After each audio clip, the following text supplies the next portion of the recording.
Snehalaya silks. இங்கு ஒவ்வொரு புடவையும் ஸ்னேஹா தேர்ந்தெடுத்தது உங்களுக்காக. மதுரை பழங்கானத்தம் மாடக்குளம் பகுதியில் புதிய தார் சாலை அமைக்கும் பணியில் ஈடுபட்டிருந்த ரோடு ரோலர் வாகனம் திடீரென சாலையோரத்தில் இருந்த கடைகள் மீது மோதியது. இந்த விபத்தில் 2 பைக்குகள் மற்றும் கடைகள் சேதமடைந்த நிலையில் நல்வாய்ப்பாக உயிர் சேதம் தவிர்க்கப்பட்டது. கூடுதல் விவரங்களோடு இணைகிறார் செய்தியாளர் பாலமுருகன். பாலமுருகன், வணக்கம். இந்த விபத்து குறித்தான மேலும் விவரங்கள். நிச்சயமாக, அதாவது மதுரை பழங்கானத்தம் மாடக்குளம் பகுதியில் பிரதான சாலை பகுதியில் உள்ள சிறிய அளவிலான சந்துகளில் புதிய தார் சாலை அமைப்பதற்கான முன்னேற்பாடு பணிகள் நடைபெற்று வருகிறது. இந்த நிலையில் இந்த சாலைகளை மேடு பள்ளங்களை சீரமைக்கும் பணிக்காக வந்து கொண்டிருந்த ரோடு லோடர் வாகனமானது திடீரென கட்டுப்பாட்டை இழந்தது.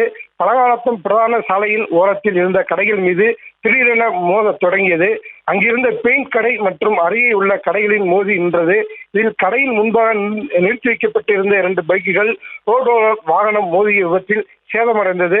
நல்வாய்ப்பாக அந்த பகுதியில் நின்று கொண்டிருந்த பொதுமக்கள் மற்றும் கடையில் உள்ளவர்கள் அலறி அடித்து ஓடி தப்பினார்கள். இந்த விபத்து ரோடு ரோலர் வாகனத்தை இயக்கி வந்த ஓட்டுநரான மதுரை செந்திலிடம் விசாரணை நடத்தினார். முதல் கட்ட விசாரணையில் இன்றுதான் ரோடு ரோலர் வாகனத்தை அந்த பகுதியில் இயக்கியதும் வாகன கட்டுப்பாட்டை இழந்ததாகவும் தெரிவித்துள்ளார். அந்த பகுதி மகப்பேறு மருத்துவமனை மற்றும் பள்ளிகள் உள்ளதால் கர்ப்பிணி பெண்கள், பள்ளி மாணவர்கள் அதிக அளவு சென்று வரும் நிலையில் இதுபோன்ற விபத்து ஏற்பட்டது பொதுமக்களிடையே அச்சத்தை ஏற்படுத்தியுள்ளது. இதுபோன்ற அரசு ஒப்பந்த பணிகளின் போது முறையான அனுபவம் வாய்ந்த பணியாளர்களை நியமிக்க வேண்டும் என்பதே பொதுமக்களின் கோரிக்கையாக உள்ளது. அர்ச்சனை, ஸ்னேஹாலயா சில்க்ஸ். இங்கு ஒவ்வொரு புடவையும் ஸ்னேஹா தேர்ந்தெடுத்தது உங்களுக்காக. செய்திகளை உடனுக்குடனும் துல்லியமாகவும் தெரிந்து கொள்ள சப்ஸ்கிரைப் பண்ணுங்க.